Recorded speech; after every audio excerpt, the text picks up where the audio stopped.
राजधानी दिल्ली में दिल दहला देने वाली कहानी। Story by Rawat, artificial intelligence की जुबानी। दिल्ली के शाहबाद डेयरी इलाके में रविवार रात एक लड़के ने इंसान होने की सारी हदें पार करके एक नाबालिग लड़की की 40 से अधिक चाकू से वार करके बेरहमी से हत्या कर दी। लड़का बीच सड़क पर लड़की पर चाकू से ताबड़तोड़ हमले करता रहा।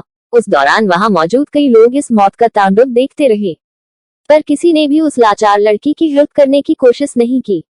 तो चलो आपको बताते हैं साक्षी हत्या की पूरी कहानी। दिल्ली की रहने वाली 16 साल की साक्षी की चाकू मारकर हत्या कर दी गई।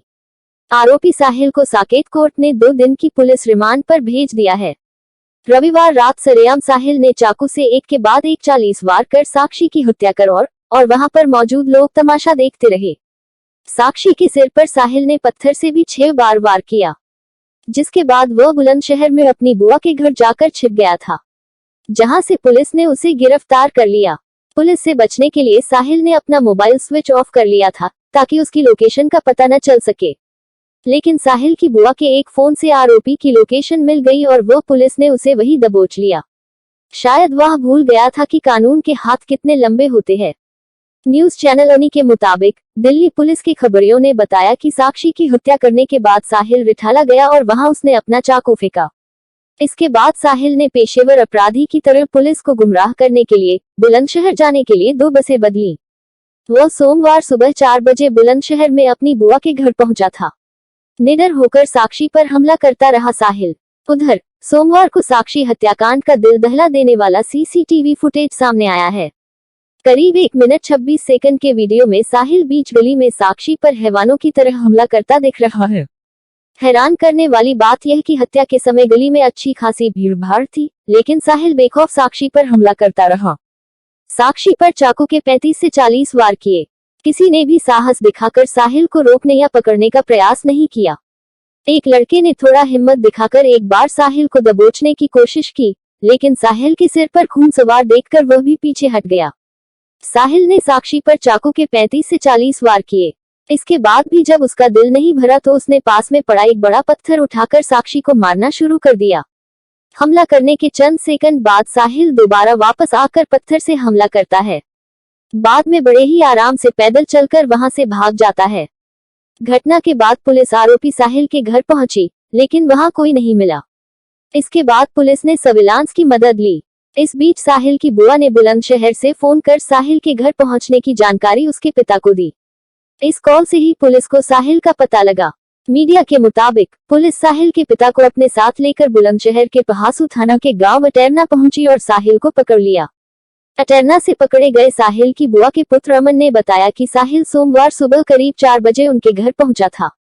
दरवाजा खोलने पर जब बुआ ने पूछा कि इतनी सुबह कैसे आना हुआ तो उसने बताया कि वह पास में ही अपने एक दोस्त के घर आया था, उसके बाद यहाँ आ गया है।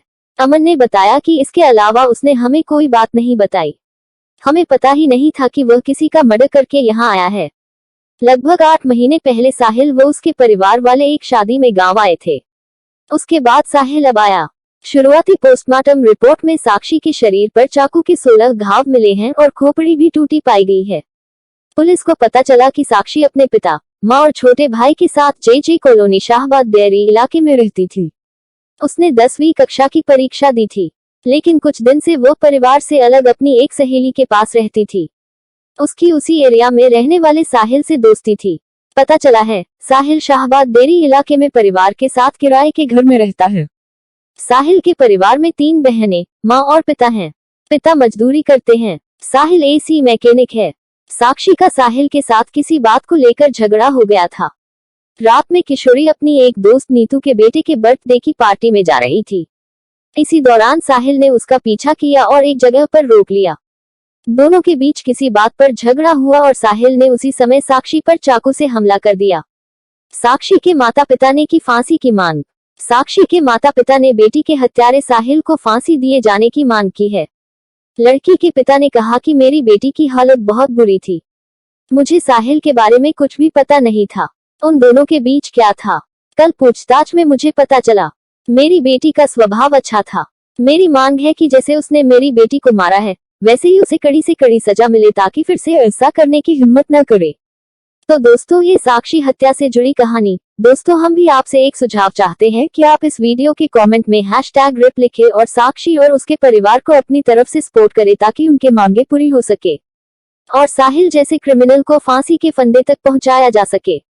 भगवान इस दुख की घड़ी में साक्षी के परिवार को हिम्मत दे और साक्षी को प्रभु चरणों में स्थान मिले।